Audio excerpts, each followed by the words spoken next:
Master Shivraj, कल supreme court ने जो कुछ भी कहा, आज भी बहुत उम्मीद है कि क्या कोई आदेश गतिरोध टूटने की दिशा में आ सकता है। लेकिन कल के आदेश के बाद राहत की सांस तो ली होगी आप लोगों ने?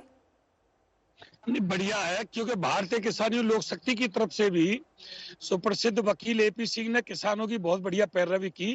किसानों के सारी जो बात थी वो सब बताई। जो हमारे 60 भाई शहीद हुए, खून से लेटर लिखा, किसानों को क्या क्या परेशानी है इस आंदोलन में, वो सारी बात माननीय उच्चतम न्यायालय के सामने रखी। और हम माननीय उच्चतम न्यायालय का सम्मान भी करते हैं और उनको अपने दिल से आभार भी व्यक्त करते हैं कि उन्होंने किसानों की पीड़ा को समझा। लेकिन क्यों किसानों की तरफ से ये कहा जा रहा है कि हम कमेटी में शामिल नहीं होंगे या कमेटी के जरिए इसका जो है अंत नहीं होना चाहिए? नहीं, उसमें तो माननीय नरेश टिकैत जो राष्ट्रीय अध्यक्ष है बीकेयू के, उन्होंने भी बयान दिया है कि 3-4 संगठन हैं जो अड़ियल रवैया अपनाए हुए हैं। मैं उनसे भी कहूंगा कि देखो, मेरी बात सुनो, अड़ियल रवैया ना सरकार अपनाए ना किसान अपनाए, दोनों तरफ से वार्ता को आगे बढ़ाए। अगर 3 अध्यादेश में कमेटी बनती है और सारी बिंदुओं पर चर्चा करती है, जो जो मुद्दे किसान के खिलाफ हैं उसमें उन सबको बाहर किया जाता है, तो हमें कोई आपत्ति नहीं होनी चाहिए। दूसरी बात, एमएसपी जो गारंटी की बात है और किसान आयोग के गठन की बात है, इस पर भी सरकार को संज्ञान लेना चाहिए ताकि आंदोलन लंबा मुझे ये बताइए मास्टर शिवराज, ये बताइए, सुप्रीम कोर्ट के आदेश को, फैसले को मानेंगे किसान जो आंदोलन पर बैठे हुए हैं 48 दिन से? नहीं, हमारा और इसमें आप अपवाद मत जोड़िए, इसमें आप अपवाद मत छोड़िए कि ये 2-4 संगठन अलग हैं इनकी, क्योंकि ये तो एक कलेक्टिव बात आएगी ना, सब लोग जो कह रहे हैं उस बात को एक साथ शामिल किया जाएगा। नहीं, मैं ये कह रहा हूं, हमारा जो संगठन है वो 40 संगठन की कमेटियों से बाहर है। मैं उनको निर्देशित नहीं कर सकता, लेकिन आपके चैनल के माध्यम से ये कह सकता हूं कि जो 40 संगठन है और अगर अड़ियल रवैया ना अपनाए, क्योंकि सरकार को हमने ही चुना है, सरकार से बात करें।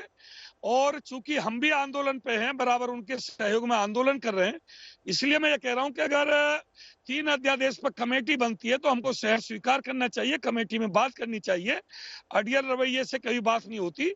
हम किसान हित में आंदोलन कर रहे हैं, किसान का अनित ना हो, ऐसा ना हो कि हम बहुत कुछ लेने के लिए बैठे और कुछ भी पल्ले ना पड़े।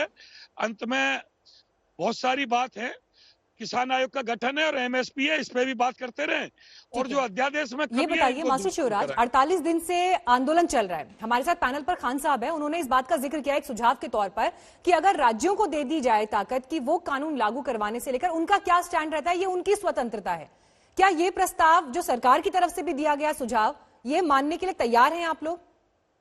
नहीं, सबसे पहली गलती तो सरकार ने की कि जब अपने आराम से इनकी कॉन्ट्रैक्ट खेती भी हो रही थी और किसान को हर जगह शुरू से अपना माल कहीं भी ले जाए बिना टैक्स के, ये अधिकार पहले से ही प्राप्त थे, तो इस कानून को लाने की आवश्यकता नहीं थी। पहले ये निर्देश कर देती कि राज्य सरकार अपने अपने आधार से कोई किसान हित में निर्देश लाता है या कोई अध्यादेश लाता है तो स्वतंत्र होगा।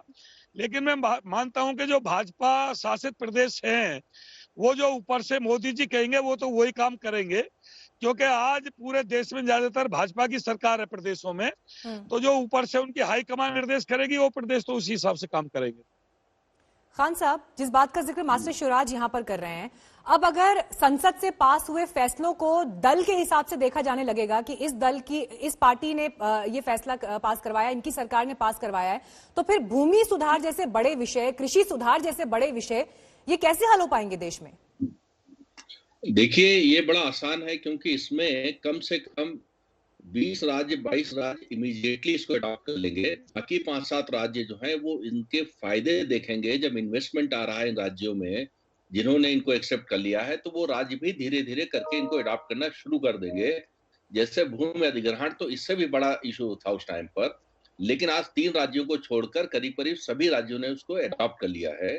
अब सरकार बनती हैं, जो मेरी समझ आ रही है वो ये कि एमएसपी पे अगर कानून बन जाता है तो मेरी समझ से 90% प्लस विरोध किसानों का खत्म हो जाएगा। बाकी जो छोटे मोटे प्रोविजंस हैं उन पे सरकार ऑलरेडी एक सकारात्मक रूप दिखा चुकी है।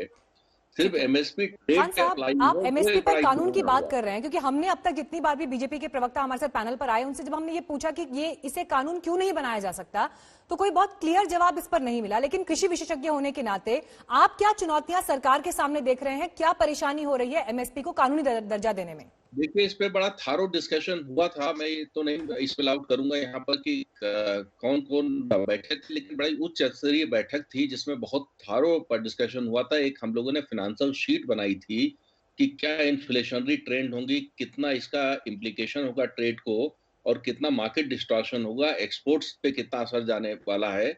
इन सब को देखते हुए बाय एंड लार्ज ऐसा व्यू लिया था कि इसको करने में कोई बहुत ज़्यादा दिक्कत नहीं आएगी। कम से कम आज की जो परिस्थिति है, साल भर 2 साल देखते हैं उसके बाद क्या होता है, तो इस पे व्यू एक लिया जा सकता है अगर किसान संगठन इस पे खुल के सामने आ जाएँ। लेकिन अभी इश्यू ये आ रहा है कि ये जो कोऑर्डिनेशन कमेटी है किसानों की जो सिंघू बॉर्डर पे बैठे हैं, ये इस पर भी अपैरेंटली मीडिया के सामने हाथ नहीं कर रहे हैं। तो बैक चैनल डिप्लोमेसी का इस टाइम पे बहुत ज़्यादा ज़रूरत है जी। कि बैक चैनल ओपन हो और एक स्टेप किसान पीछे हटे। नमस्कार, मैं हूं अंजना ओम कश्यप। हमें उम्मीद है ये वीडियो आपको पसंद आया होगा।